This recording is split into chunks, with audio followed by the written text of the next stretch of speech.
laying up spiritual treasure in the eternal consciousness of God. See? How can you do it? Only through intuition. So meditation is very necessary. Now next to the intellectual.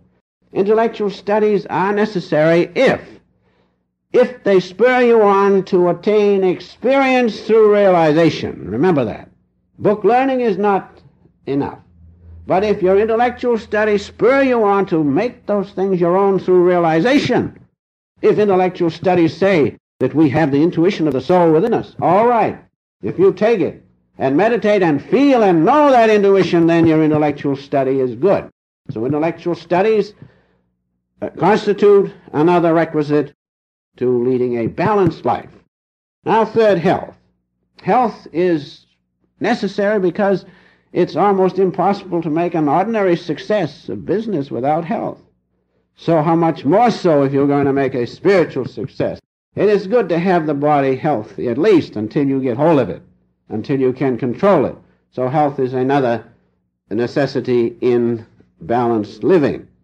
Happiness is a must. Happiness is a must because happiness comes from contact with the bliss of God within. And all the saints that you have met, those of you who have met the Master, you realize that how that joy and bliss flowed through him because he had God contact. And finally, money-making is necessary. Money-making is necessary because we find ourselves in the midst of the drama of life.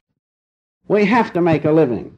We have to live according to our position in society. That's natural. That's why the drama of life is here. But the making money must not be the end. It must be the means to the end. In other words, we should make money for service. Service. If you want to be a little selfish, first to your own soul. Save your own soul, then help save the souls of others. If you make money that way, then you will find that there is no harm in making money. So these 5 things constitute the balanced life suggested by the Master, and as our body functions smoothly, when all its parts are working as they should, so our life must be balanced. All these things that I have named, they must be working in the correct way to produce harmony so necessary to lay up true prosperity. Now, I will not discuss at this time material success because you can read many books and there are many courses advertised to make money and to succeed. But we are interested in true spiritual prosperity, true prosperity. Now going on, another note I have here is this: knowing definitely God's presence within you through meditation, right meditation, is the greatest way to attain true prosperity. Once more, knowing definitely God's presence within you is the greatest way to attain true prosperity because it is His presence within you that is the eternal consciousness wherein you lay up spiritual treasures.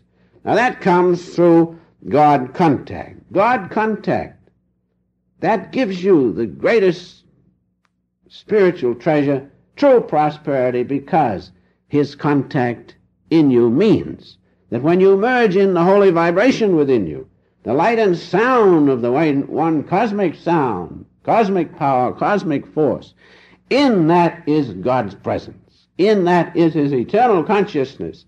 If you have that, you have God contact. Having God contact, don't you think you have true prosperity?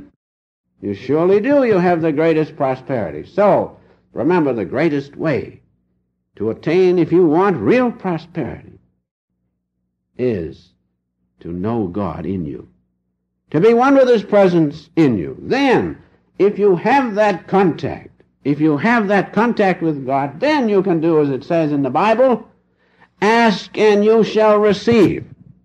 Now it says also, ask in my name and you shall receive. If you just say, God, give me this, give me that, give me something else, that isn't asking in His name. But when you meditate deeply, see His infinite light within you, feel your oneness with His great love in your heart, then you're in His name. Then, whatever you ask, you shall receive without question of a doubt. So remember, if you want true prosperity, first get God contact. Then whatever you ask, He will give you. You will ask correctly because you will be one with His presence within you. And finally, another thing which comes to my mind is that in attaining true prosperity, we must keep the windows of faith open. That's the greatest.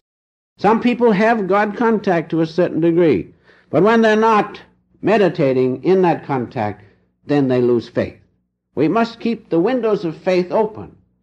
And then, through those windows of the soul, God's great light can flow through us. Having that, having His protection and His love, we have true prosperity right here and now on this earth. So those are the main things in attaining true prosperity. That is, main points of the greatest thing is God contact. The Master used to say what? Know the storekeeper. Know the storekeeper of the universe. And as He has all things, He can give you all things. Make friends with the storekeeper of the universe. The Master used to say, leave all else, but leave not God's side. That's the important thing. That is what it means in Daniel. From the moment you set your heart upon God, you're not going to run away and leave His side, but you're going to discipline yourself. And through faith, keep everlastingly at it, never stopping until finally someday you will see His light with you all the time. That's true prosperity. That's what we all must have. We came alone. Remember, we came alone. And as far as material prosperity and friends go, we will go alone. They won't be there. There won't be any material prosperity. But to those who have made the contact with God and have earned His friendship by regular meditation and devotion to Him, they will not be left alone because we came